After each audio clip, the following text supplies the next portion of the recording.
So if you are like me and you want to move out of this country, but you have lacked financial literacy,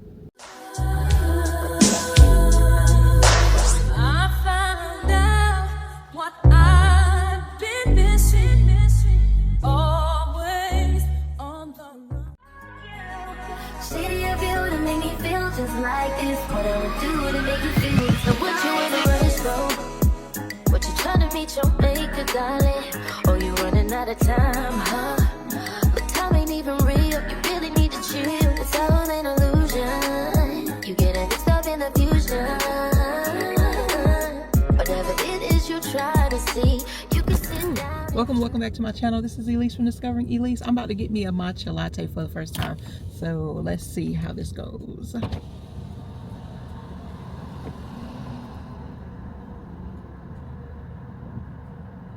Hey, thanks for choosing Starbucks. Can we get you started with something to eat today?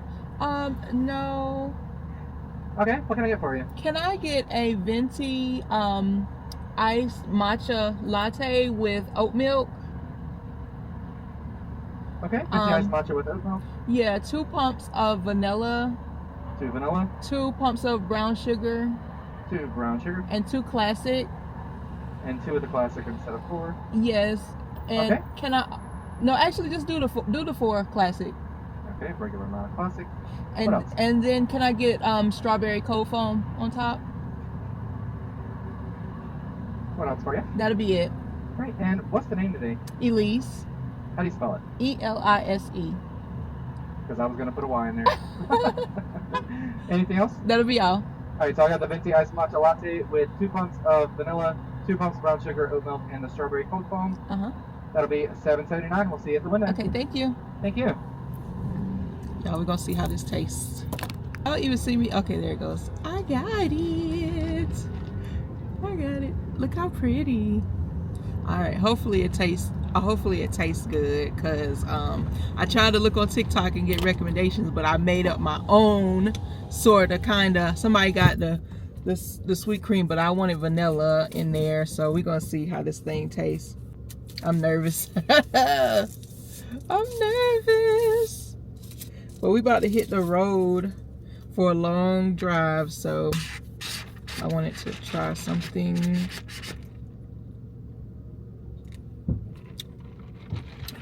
Oh, it's good. It tastes like an oatmeal cookie. Oh, it's good. I might be getting this all the time. It tastes like an oatmeal cookie, even though we're not supposed to be doing Starbucks, I don't think. But this is super good.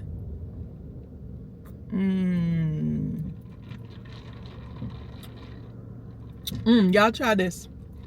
This was good. But anyway, I didn't say Sawubona. Sawubona, Sani Bunani to all of my South African friends. Molwayne do me long to all of my South African friends. Alright, y'all. Got me some energy. Matcha is supposed to be better for you anyway than the coffee.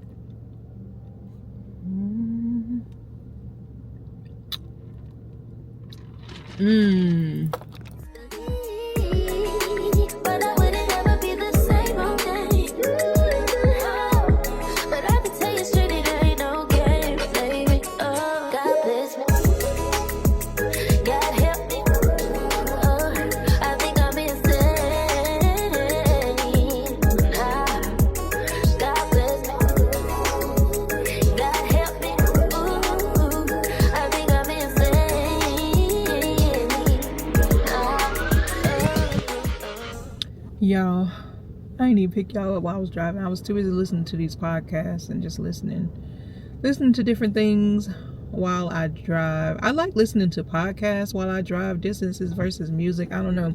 I feel like I'm learning something. Not junk podcasts, like, you know, something where I'm getting some value from them speaking. But I've completed my 2.5 hour journey, my first leg of my journey, and I didn't even pick you guys back up. But I am here in this little town called Chapel Hill, and gonna get some work done. But I have like I'm early. I'm way early, like an hour early. So once I locate where I'm supposed to be, I'm gonna find something to eat, and then I'm gonna pick you guys up and talk to you guys a minute, because I know I haven't talked to you guys, and I know some people like my little car chat. Some people don't, but a lot of people do. So we'll have a little car chat, a little discussion. We'll see what's on my mind. I hate roundabouts. I told y'all that before. I just absolutely hate these things. All right, let me find where I'm gonna go, find me something to eat, then I'm gonna pick y'all up. Used to be too solid till you scramble me. Used to be your body, you mishandle me. Used to be non-violent till you ambush me. Now I'm at your violent ways. Now I'm at your silent treatment. That mean no permission. Missionary getting boring, can you switch positions? Hard to say your song, you don't ever listen, no, no. Drop it down, baby. Every reminiscence, every other missing you. Wish it was different what it was. Drop it down, baby. So I ain't pick up no food yet. I know I said I was gonna get me something to eat, but I haven't. I'm gonna see if I can go inside early and then eat afterwards. But I just wanted to hop on here and talk to you guys.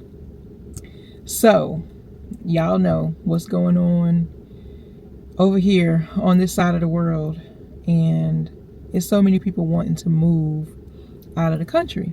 So first of all, if you want to move out of the country, y'all know I want to move out of the country. If you want to move out of the country, I just want to congratulate you. Big ups to you for thinking outside of the box, thinking outside of this small little box they put us in to believe that over here is the best thing popping, right?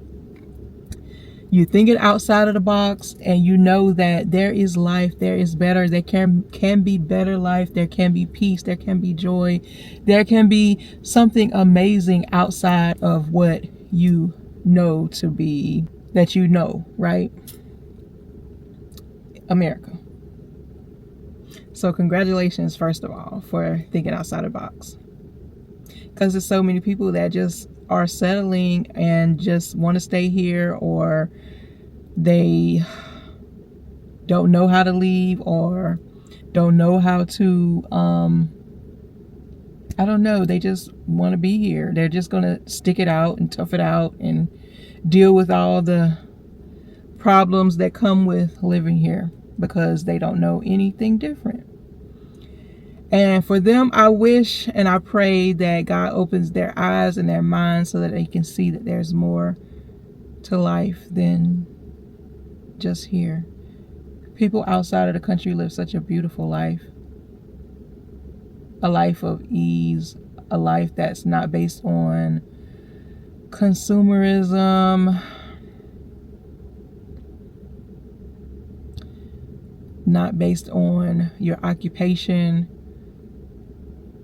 not based on work, grind, hustle.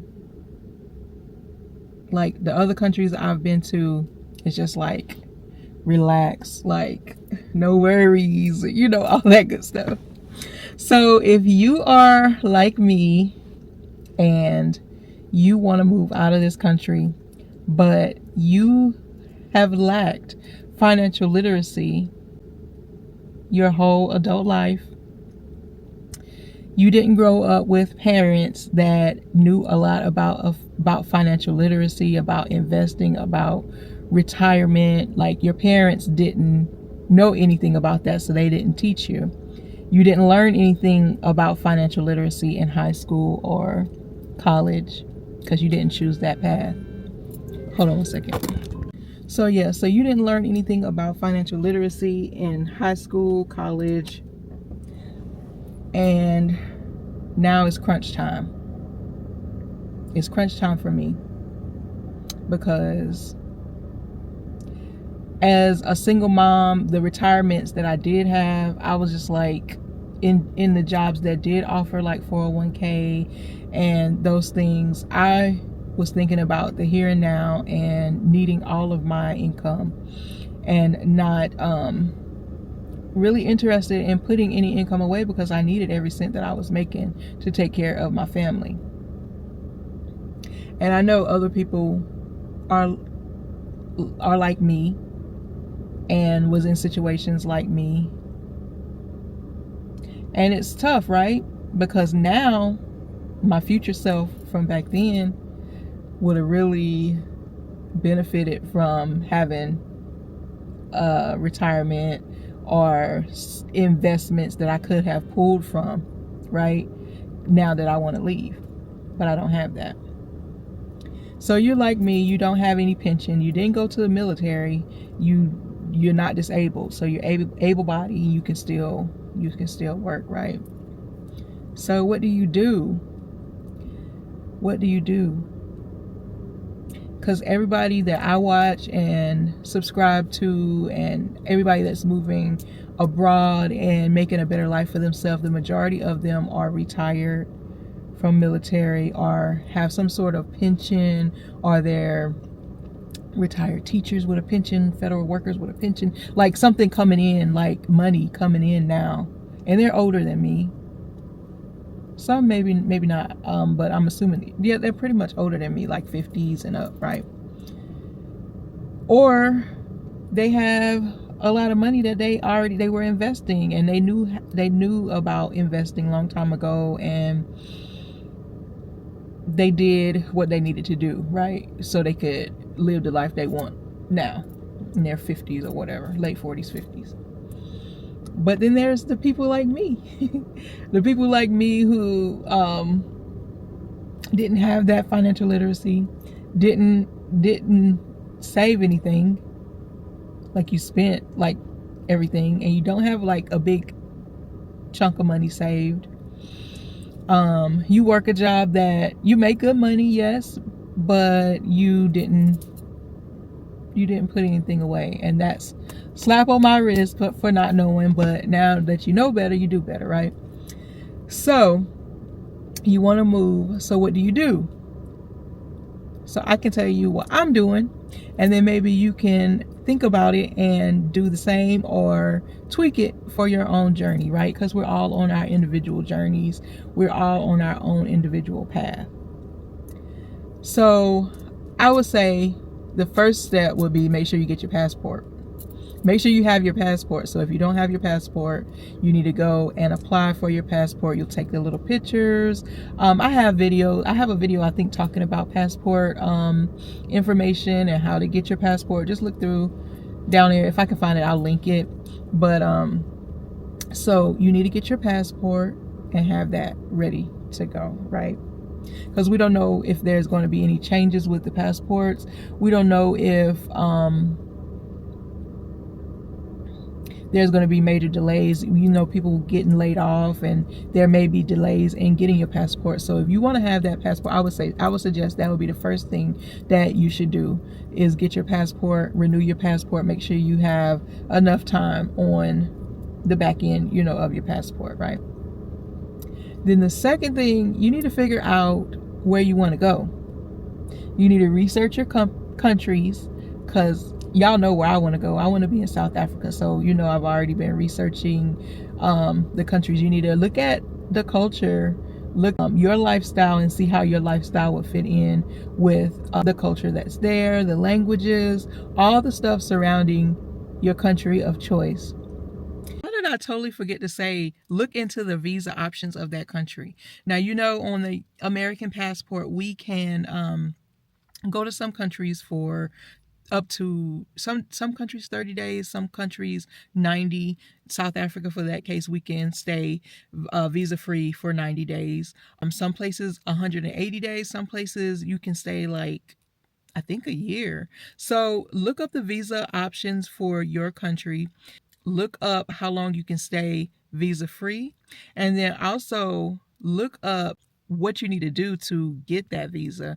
If there's any income requirements, if there's a remote workers visa, look all of that stuff up, so you can have in mind what all you need to do in order for you to get there. So yeah, I forgot to say that, and that's a super important thing, because you don't want to get nowhere and then you can't you fall in love with the place and then you can't even stay because of the visa requirements.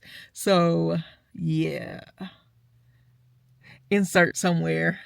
But once you pick your country out, you really, and you have your passport, you really need to go there and see how that country is. See if you like it. See if you actually feel all the feels that you need to feel once you get there. See if you like how the people are. See if you like that. Just go check it out. You need to do a scouting trip. You need to go there, really. It's not good to go sight unseen. I mean, although people do that, but it's really not good to go sight unseen. You should go to the country, and your country of choice, and vacation. Take a few weeks. Try to get 2-3 weeks. I went for 3 weeks and fell in love with South Africa,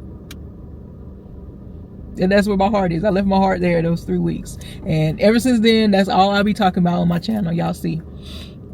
So go there, visit, do a little scouting trip, see how you like it. You may not even like that country of choice, so it's good to do that before you take the big leap, right? So if you don't, have the money, you need to try to, if you don't have like money that's going to be coming in, you need to try to explore like remote work, some kind of remote work, some kind of maybe freelance work. Maybe if you want to be like a virtual assistant, getting on Fiverr, customer service remote, something that you could possibly do remotely from home and possibly take with you to your country of choice, so you could still be able to fund your lifestyle, right? That's the thing that you could look into. Once you figure out how you can get some money, now you need to figure out how your lifestyle budget in that country, like how much rent costs, how much the utilities cost, how much the food, and then you can like kind of get some of this information on your scouting trip.